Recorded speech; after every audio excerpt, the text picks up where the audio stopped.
And thank you to all for joining us for this webinar from the International Qualitative Research Network. My name is Roel Seibing. I'm an assistant professor in the Faculty of Global Communications at Doshisha University in Kyoto, Japan, and a senior trainer for ATLAS.ti. And in that capacity, I'm very happy to host this webinar about innovation in mixed method research with a qualitative drive, practices with promise, thanks to our presenter, Dr. Elizabeth G. Creamer.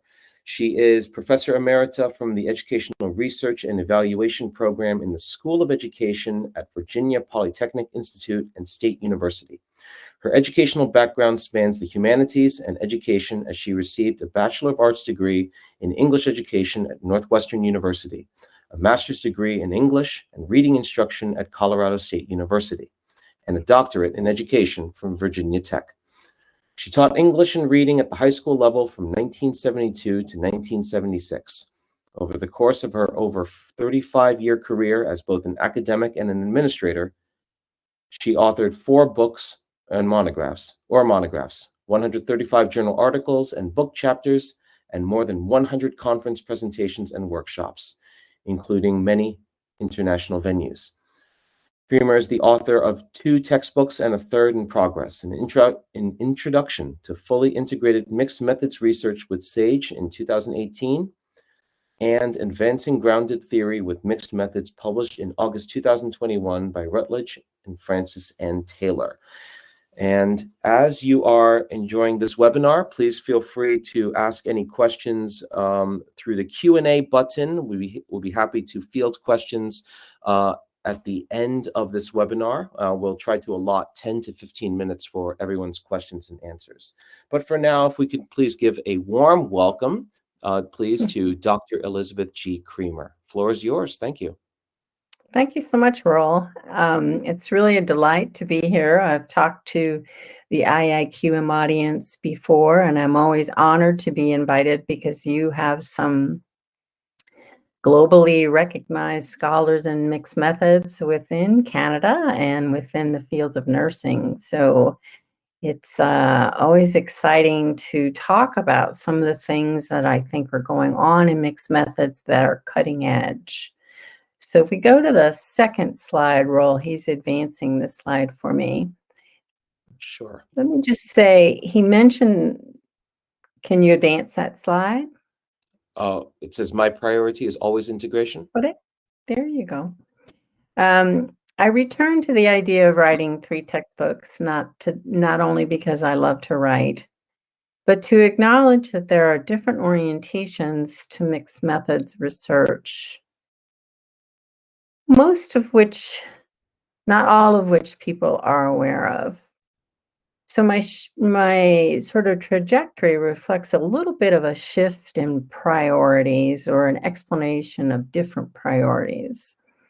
So my first book is the one that I think is most widely known and spun out the longest, and it had what you could call a design orientation, but prioritized mixing and integration as a central core feature of mixed methods. Without mixing, it's not mixed methods. Without integration, it's not mixed methods. My second book was the one on the left with the hands. You probably didn't notice the hands. They're very subtle. They're 2 hands. And my perspective here shifted to a methodological one and a predominantly qualitative one. So I kind of trudge the land, or trudge on the land. Now, trudge isn't the right word. Wander in the land between qualitative and mixed methods research when they come together. Whereas in the past, a lot of mixed methods research has really, in my opinion, not done justice to the qualitative piece. On the far right, they have the proposed cover for my third book, and that too has a different orientation. So we started design, we went to methodology, and this third one really focuses on using theoretical frameworks, sensitizing frameworks, which I know can have its tensions with qual. And you'll notice in that one we have a fireman's carry, or what we call in the US a fireman's carry. We have 4 hands. So integration went from 2 hands to 4 hands, and I'm trying to finish that book up in December. So let's move to the next slide, Roll, and let's jump into this idea of innovation, and then I'll define what I mean by mixed methods qualitative research. All methods that survive evolve rapidly.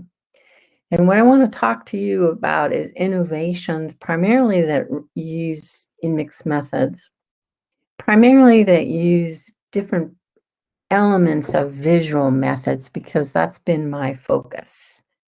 I am a visual learner. Those of you out there who are visual learners will benefit from this, and hopefully you'll find something to spark your creativity. So by innovation, I mean that these have started to appear in the last 5 years.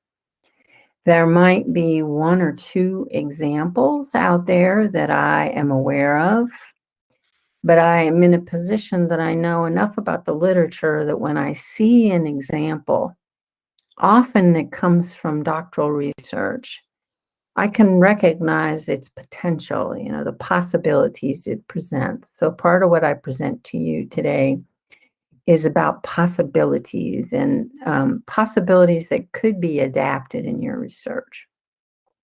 So I'm going to talk about 4 aspects of that after touching a little bit on design. So I'm going to talk about how you could use a visual display to collect mixed methods data during data collection.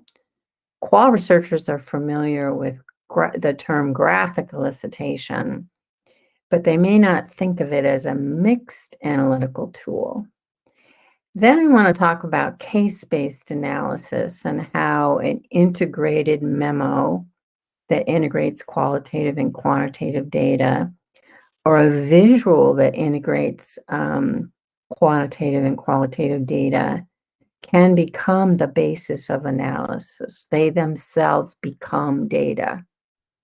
So they move from raw data to processed data.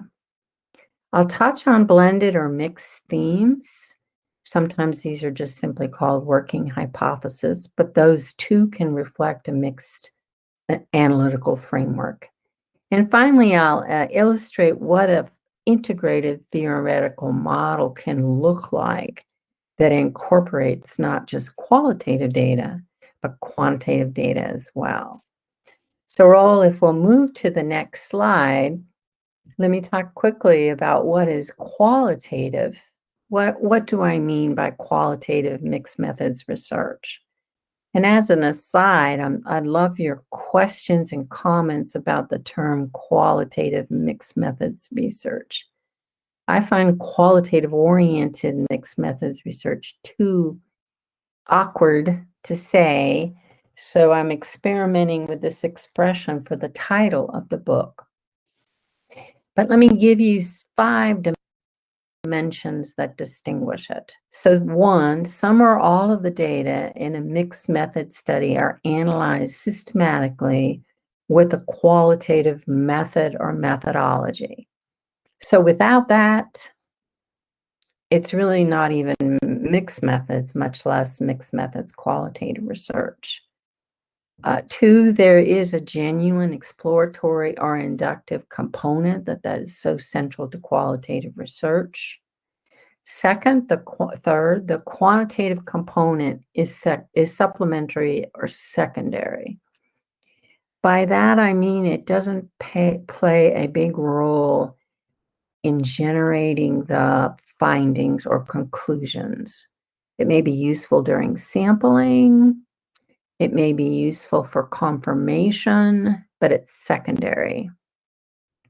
Fourth, it's surprising that you'd have to say this if you live in a qualitative world, but it embraces the idea that research involves interpretation And it's not afraid of interpretations. It's not afraid of interpretations, doesn't feel like you have to be so cautious about acknowledging them by calling them an inference. And finally, I'd say that accepts all findings as tentative.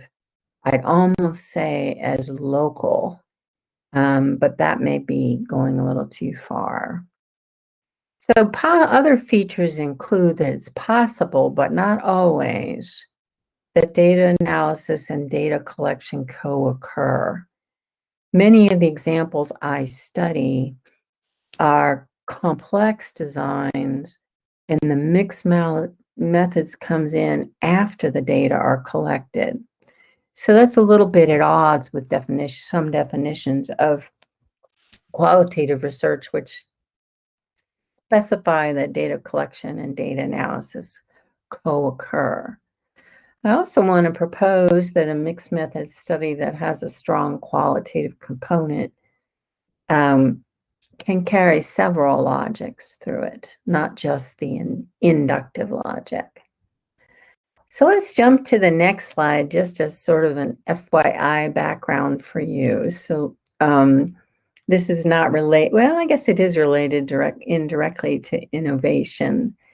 But I wanted to point out and to acknowledge that not only have you had some very influential people like Janice Morse in the development of the thinking about mixed methods, but you'll see a lot of mixed methods. Well, you'll see a lot of good mixed methods is appearing in nursing journals. So this was a bibliographic study that was really looking at citations and is unusual because it's cross-discipline. Most people just look at disciplines. And this is highlighting the top content-oriented journals that publish mixed methods within the time frame they studied, which was 2014 to 2017, I think. And notice that of the listings, 1, 2, 3, 4 are from nursing. Now, part of what this list tells you inadvertently that mixed methods is really dispersed. The publications are dispersed. They're not across so many venues. So to detect innovation really requires an interdisciplinary perspective. You really have to look cross disciplines to get a sense of what's going on. So let's move to the next slide and let me touch quickly on design issues. Everyone in mixed methods is the people in mixed methods often start with a design when they're creating a study. They're trying to figure out, does it fit a basic design? Is it best described as a hybrid design or an advanced design? So if you're talking about a mixed method study that's got a qual portion that really is serious and robust, you're not just sprinkling in a few quotes to suggest there's a qual component, but you've rigorously analyzed your data, you could be within 3 categories. The basic designs are the 2-phase designs. Those often keep the qual and quant fairly separate. They may have different participants, they have different data sources, and those are brought generally together in the meta inferences. So basic design, one purpose of that is the very well-known sort of approach that you have one phase that you develop a theory qualitatively, and the second phase where it's tested. So that's sort of a classic basic design that Johnson Turner and his colleagues first explored mixed methods grounded theory. A hybrid design has both elements of a concurrent design and a sequential design. So it has more than one basic design. So the hybrid is the label that you want to use if that's your approach. Advanced designs, often the best use of the label advanced design is when you're pairing mixed methods with one or more grounded one or more qualitative traditions, like participatory action research, for instance, is the one you see quite a bit now. Could be linguistics, linguistic analysis, it could be grounded theory, could be case study. So 3 different design names. Let's move to the next slide, Roel. Again, sticking to designs, but moving on to innovation. We're all familiar, or those of you who have done any work in mixed methods, are familiar with the idea of a concurrent design that I just described. The idea that you have you collect your data, sometimes simultaneously, and you analyze them separately. So they're kept separate and then compared during analysis. Move to the next slide, Roel, and let me show you what a hybrid design looks like. And let me highlight a very, I think, very exciting feature of this design. This is from someone, Eunice Zhang's dissertation. And I always like to showcase dissertation research because I truly do believe that some of the most innovative mixed methods work is being done in dissertations. And this is a terribly ambitious study, but it also won some awards. So this is a very ambitious study she published in more than one place, including the Journal of Mixed Methods. So this is a hybrid qual. And let me tell you I'll give you one reason why it's hybrid and one reason why it's qual. So she started with the separate analysis of different sources of data. Teacher-parent interviews, teacher-parent surveys. I can't read all the details. And she analyzed them separately. Used the appropriate methods, generated some initial insight from those analyses. And then you see she switched. So she starts this with a concurrent design, and then as you're moving down, she switched to a sequential design. So she started concurrent and went sequential. Now, the magic to me in this what they call procedural diagram is right here in the center. And that is some mighty fine mixing. So she generated a set of qualitative themes using qualitative methods. Then she went to the survey. So she didn't construct a survey. She had a survey that was relevant to her topic area. And then she picked matching survey items. So this is where you know it's qualitatively driven, because the qualitative themes drove the choice of survey items. It could have been the reverse, but then it wouldn't have been qualitatively oriented mixed methods research. See, that she then went on, many people might have stopped right there, but she went on to create consolidated themes. Some people call those blended or mixed themes. And she organized a set of case studies around her themes. So she has several studies in one, but this is really nice mixed methods, and it's really nice qualitative mixed methods. So let's jump forward, Roel to the next slide, and let's jump into the idea of innovation. And let's jump into the idea of collecting qualitative and quantitative data simultaneously during data collection.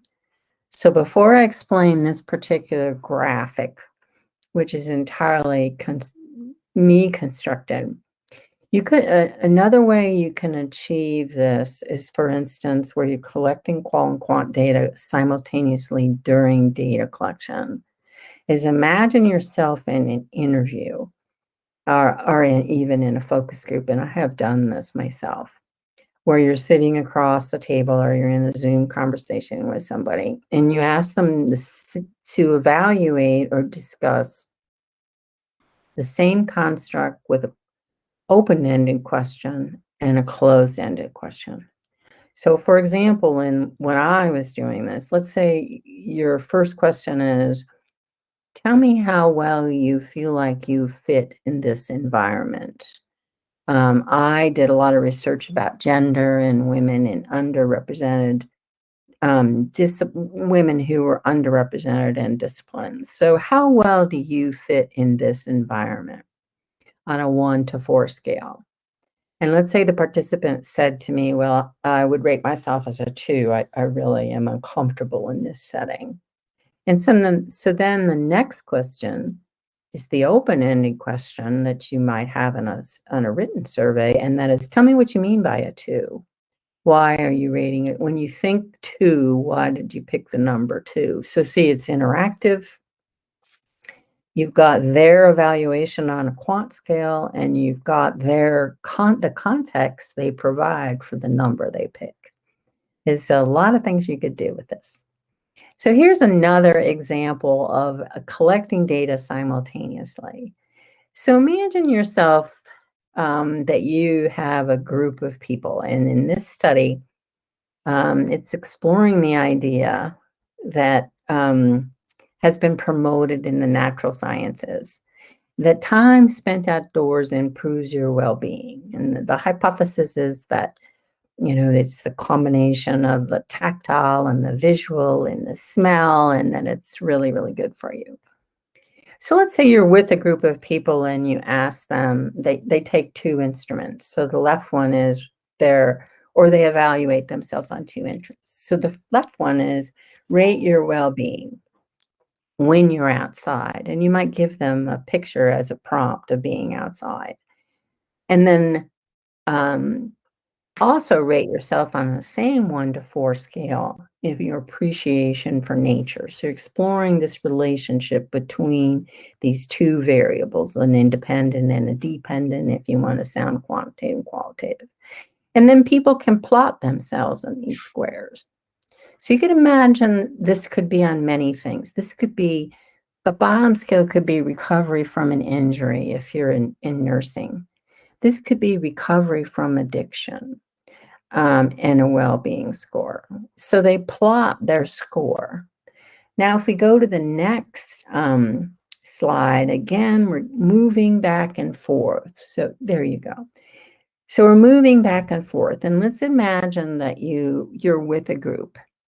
And you've got 5 people that have put themselves in this quadrant. You've got 6 over here that just love nature and think it promotes their well-being, and they're over here, etc.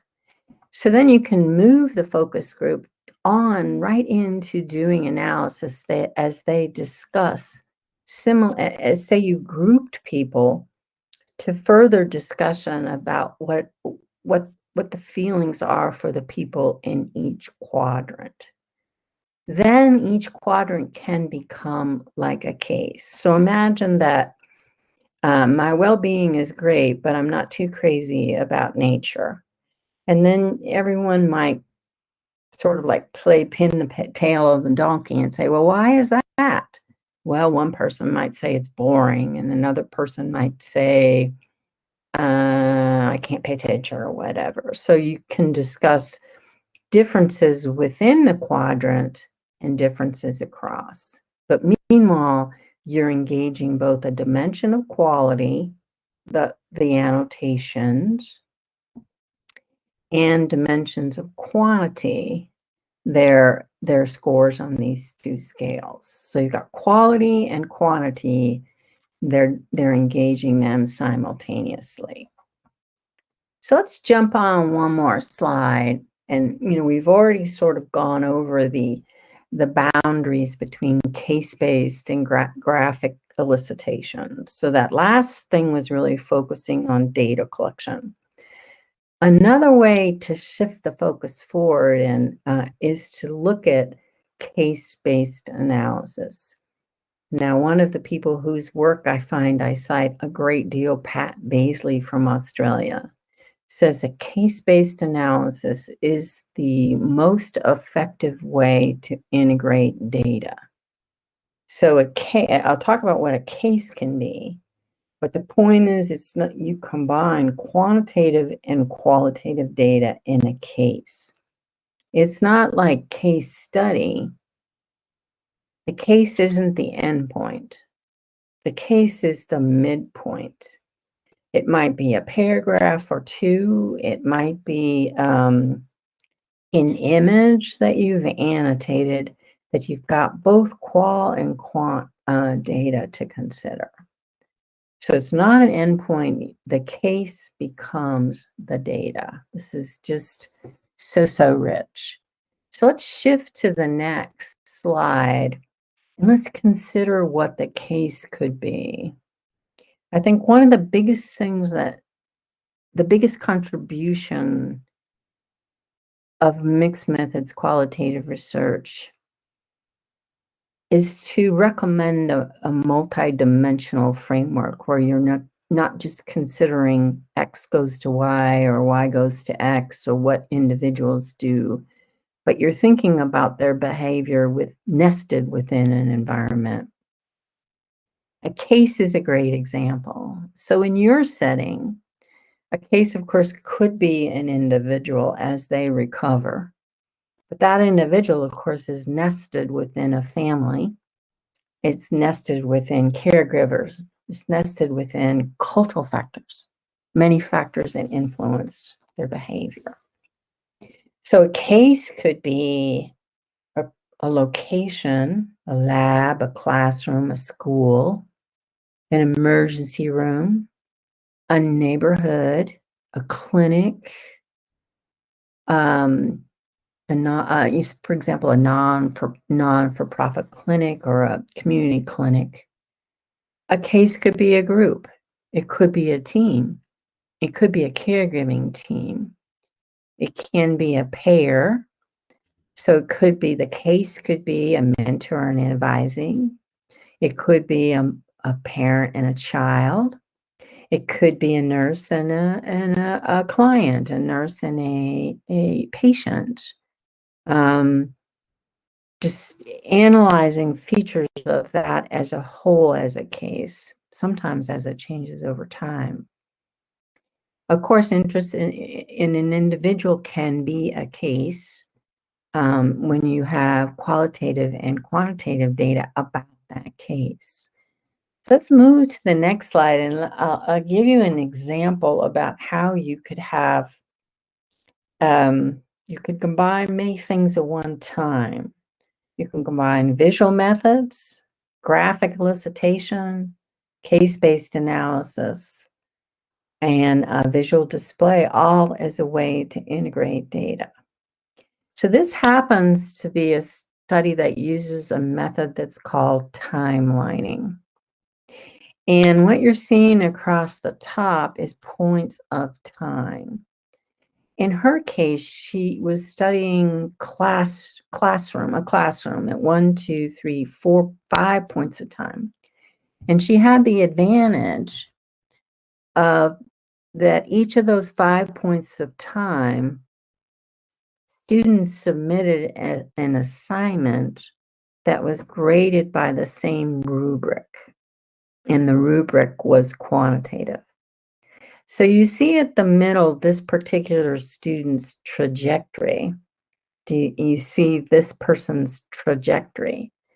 So this person's trajectory goes up, and then it plateaus, and then it goes up a little bit more steadily. But in whoever's constructing this is almost like a portfolio. The data, the quantitative and the qualitative data are interacting, and you're annotating those. This could be recovery. This could be a recovery timeline. Recovery from surgery, recovery from addiction. I can imagine many examples. So you see, you're really annotating the qualitative score, and then you've imposed this timeline. So if you had a group of people completing these timelines and reflecting on the timelines, maybe you're meeting with them every week or every 2 or 3 weeks, and you sit down and co-construct the timeline.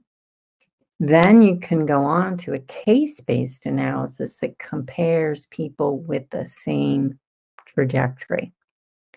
So some people might have a negative trajectory. They start all gung-ho and then crash. You can imagine that group by that trend line as a case.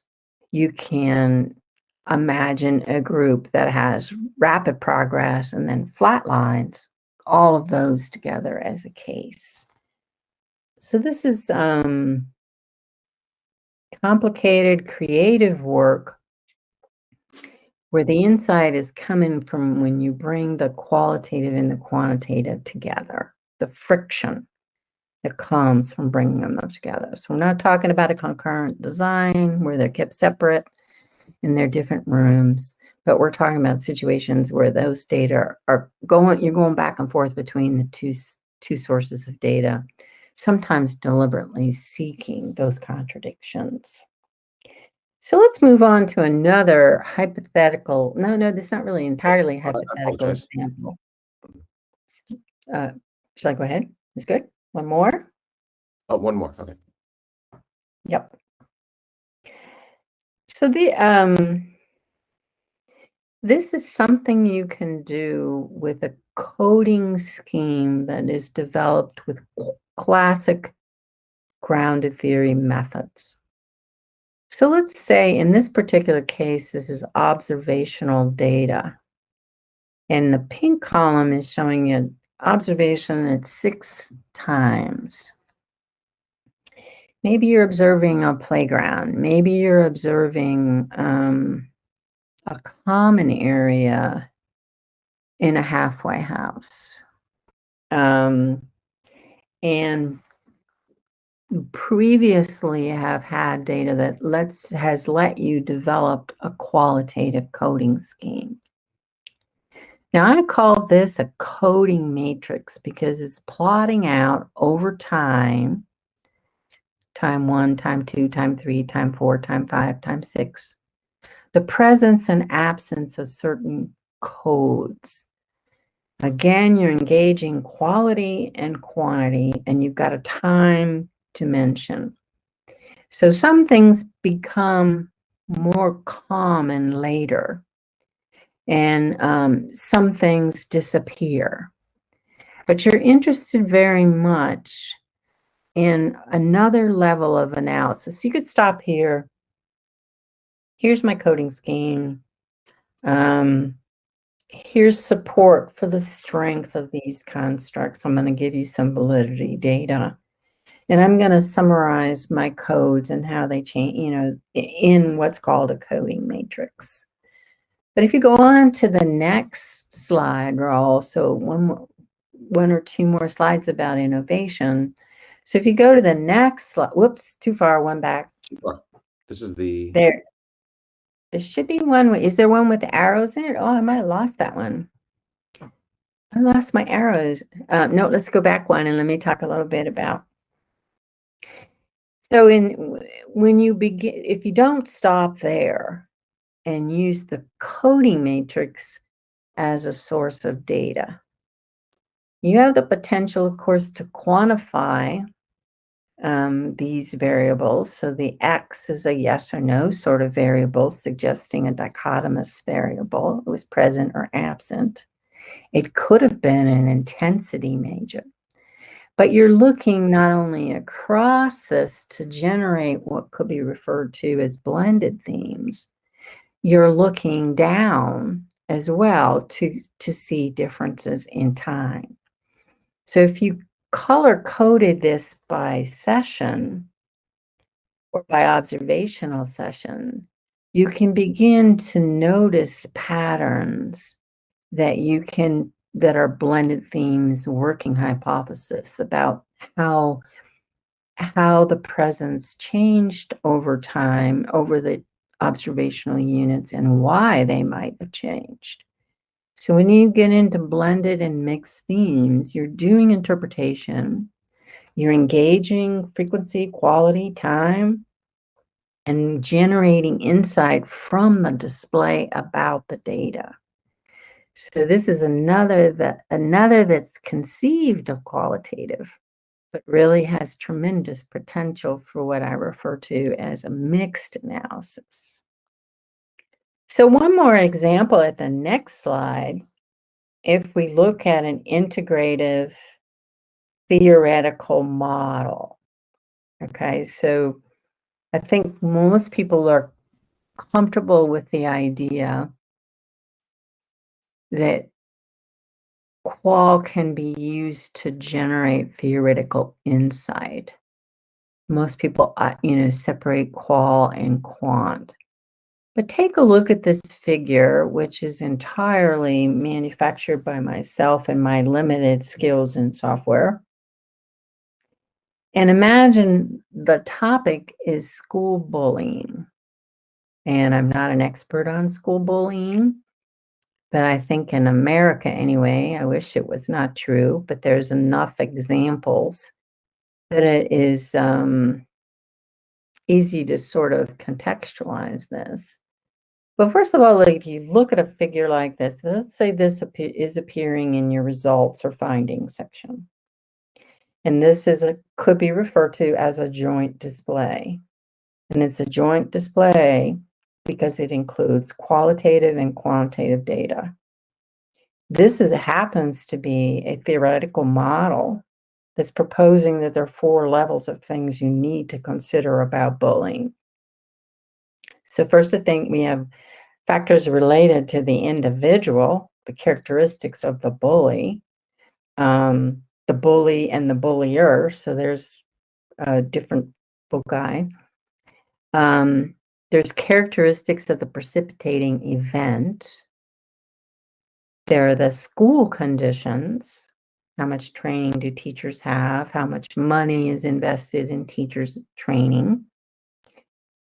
What about administrative support? Is there administrative backup for teachers that find themselves in this situation?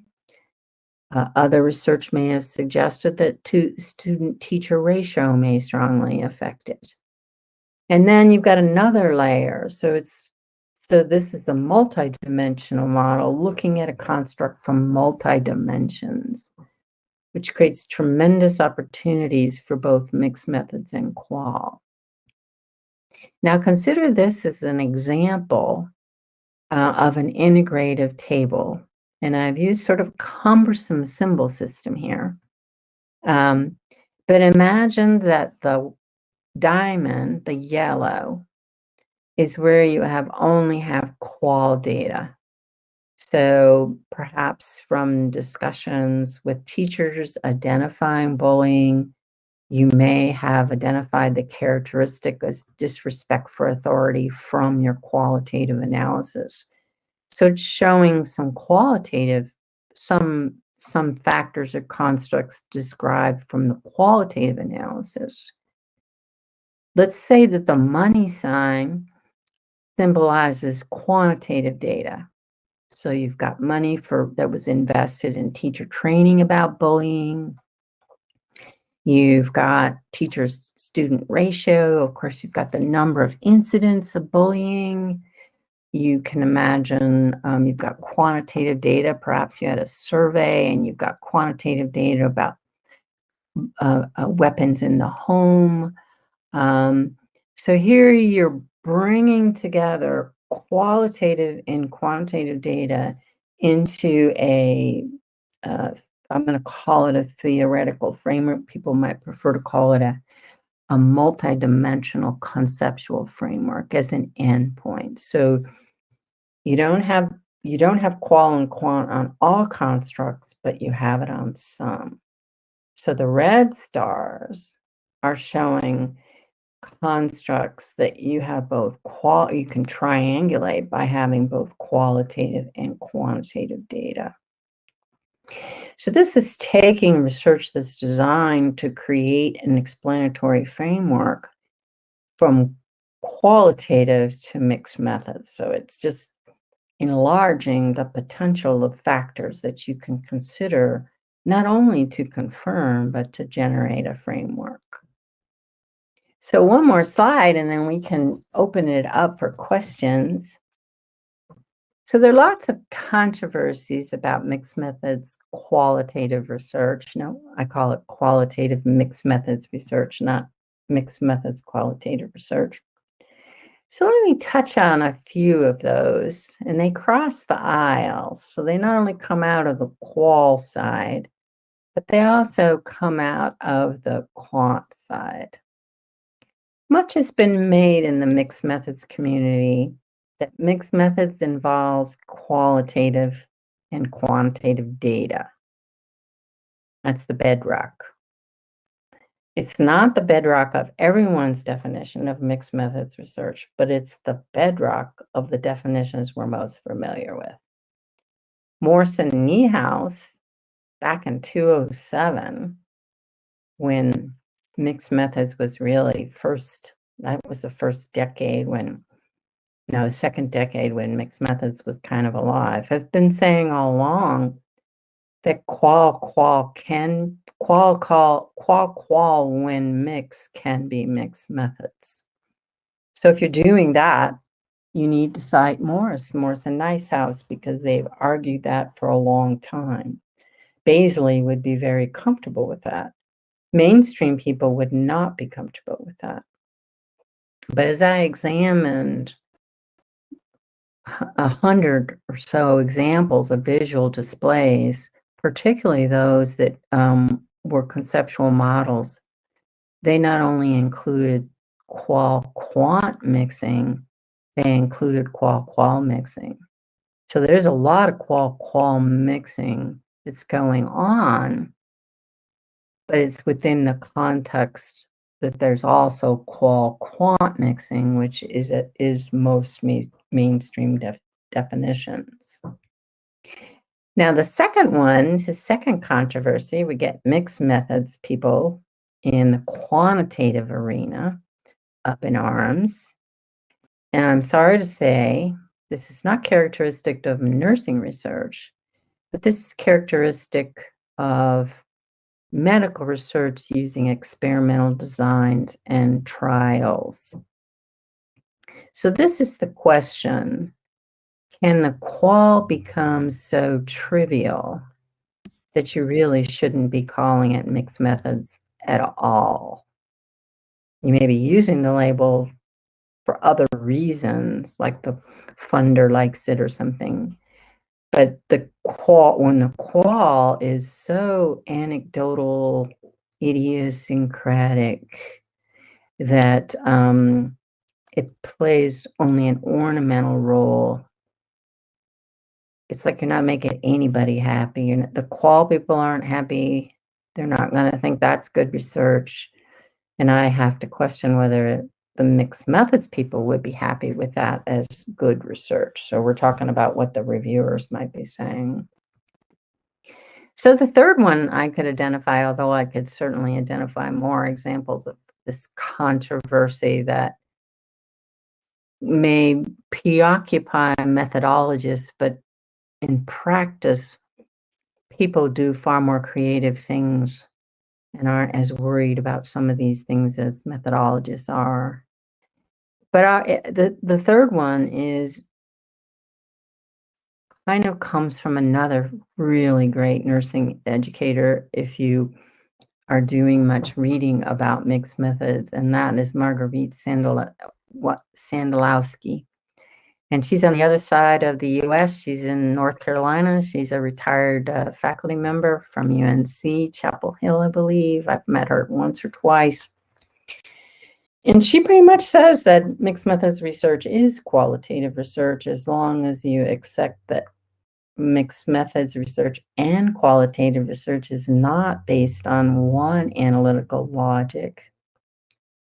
It isn't only induction, but whenever a researcher uses induction, they're always sort of going back and forth between induction, deduction, and so exploratory, confirmatory, exploratory, confirmatory. She says that all research does that, and that you really can't use that to distinguish mixed methods. So she was quite the critic of mixed methods, really fundamentally saying that it's qual. And then other researchers like Burke Johnson say, oh, no, it's all qual is mixed methods. So I'll end there and open up for questions. with those little head scratchers, I don't have a definitive answer to either of those perspectives. I just recognize their presence. And since I'm so interested in integration and mixed analysis, I think there's a little alleyway between the two, but I acknowledge those different perspectives. So hopefully somebody will give me some feedback and some questions about this idea of qualitative mixed methods research. Do you think that should be on the cover of my next book? All right, Raul, I turn it over to you, back to you. All right, I'm gonna stop the share. If we can thank Elizabeth for insightful talk.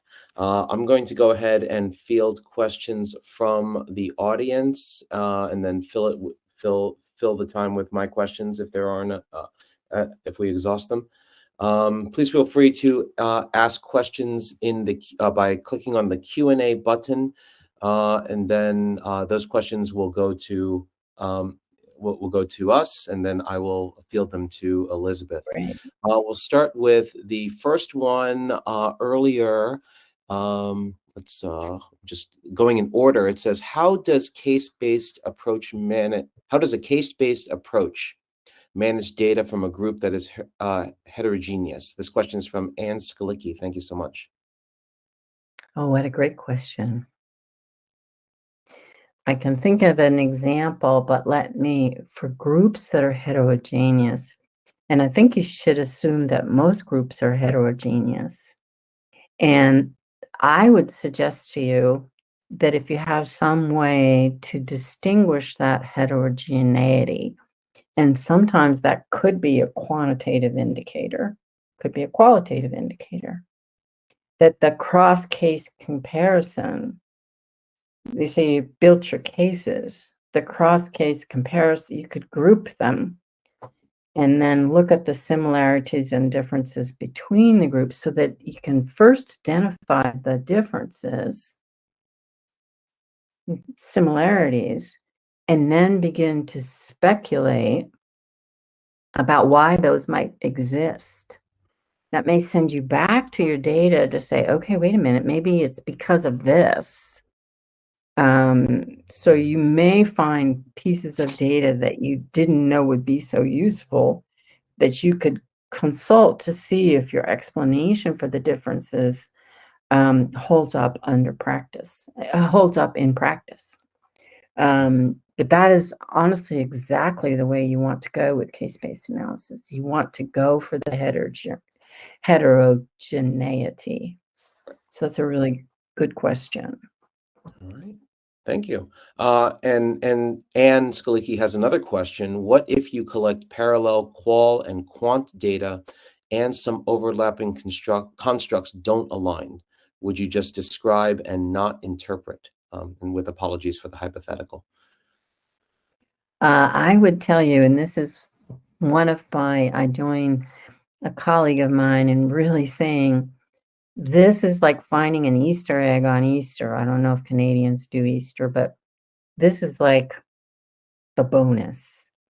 So when you find those differences, unless the difference is based on, quantitative researchers refer to outliers, but there's not enough data to support it. So if there's not enough data to support it, and it's just simply interesting and you're curious about it, but it's idiosyncratic, set that aside for another day. But if you've got several, if you've got, I'm not saying you've got an encyclopedia to support it, but if you've got enough data to say this isn't just an idiosyncratic manifestation, I would suggest to you that right there, in those differences, unexpected, counterintuitive findings, like what? Scratching your head, it's the opposite of what you expected, even though you're not supposed to expect anything. Often that is where the theoretical insight rests. It's hidden like under a rock. And like you want to look at that and tease around with it for a little bit to see if it goes anywhere. So the trick is if you have enough data to explore it. If you don't have enough data to explore it, then obviously if it's important enough, you're going to acknowledge it. But if you don't have enough data to explore it, then you have to stop. But there's tremendous potential in there. And one of the benefits of mixed methods is when bringing them together yields unexpected results. Confirmation is great, bolsters validity, super, super duper. But its originality is going to lie when it's sort of unexpected and you've got proof for the unexpected and some reasonable explanation. Informed, reasonable explanation. So that's a thoughtful question too. This is really thinking about your data in a sophisticated way. Thank you. And Lucas Holman says, did I understand correctly that the matrix mapping activity can be conducted during a focus group, for example? If so, what are your experiences with the step of immediately interpreting the self-attributions of participants to the quadrants? Does it require a lot of experience?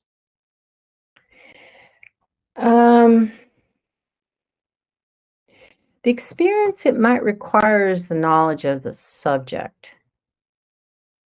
But essentially, let's say that you couldn't, if you were in a focus group, you couldn't exactly be in 4 places at once. But if you had a facilitator for each section or you dipped in and out of the section, you're getting them to talk about similarities and differences and what is important in their evaluations. So all it really essentially is doing is, what's it called in qualitative research when you're really following up on what people are saying, probing. It's called probing, though I don't think that's the best. What? Member check? Probing? Yeah. Probe. Oh, okay. In an interview, probing. Yes. Mm-hmm. Yeah. So it's a dynamic exchange, which of course is of course it doesn't have to be in person. It could be on Zoom. You could have people in different rooms on Zoom or something. So the participants might be reflecting simply on similarities and differences, but the facilitator might be asking questions about the why and the how questions. And then it's not that many of the participants are going to be able to say, well, this is related to this, it's just that. But through the conversation, you have like a first round of analysis.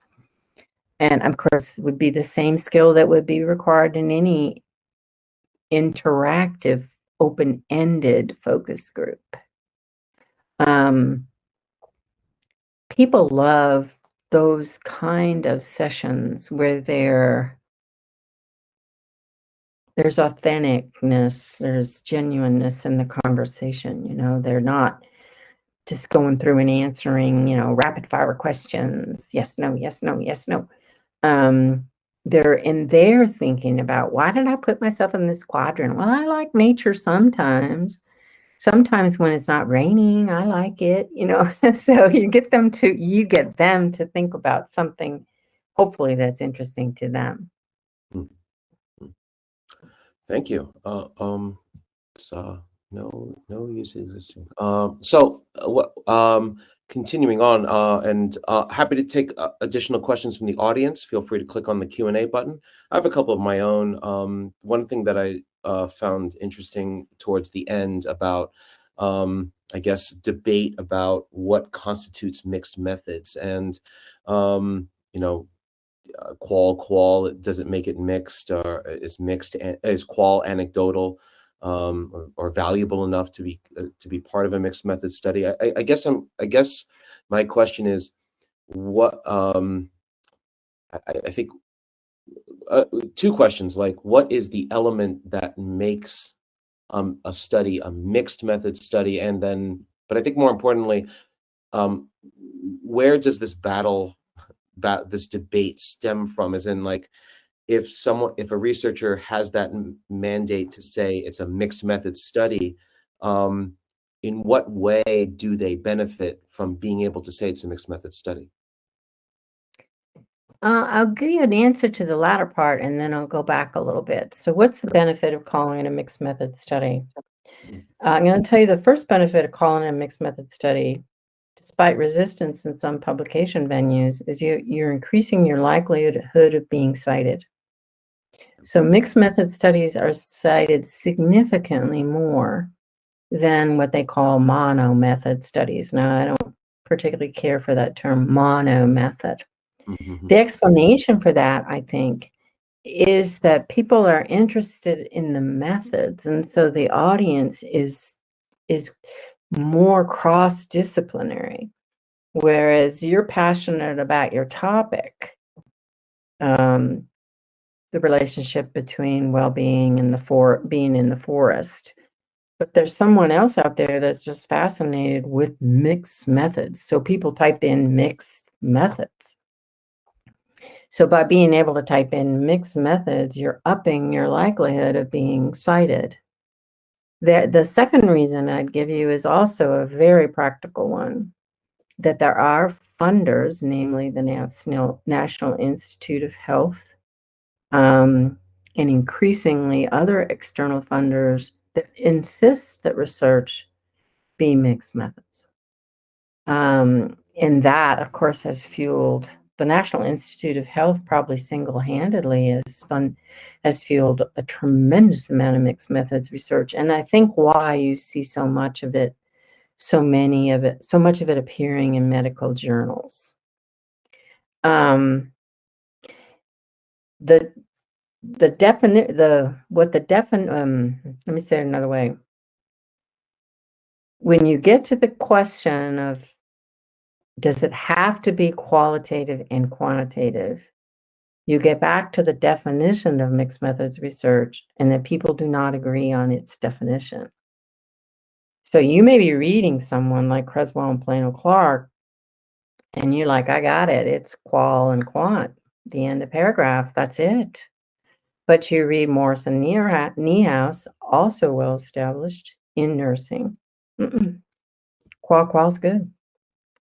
Pat Baisley, the person who's written the most about integration.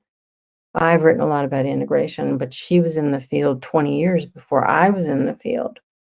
She said she does not specify that you have to have, quote, qualitative and quantitative data.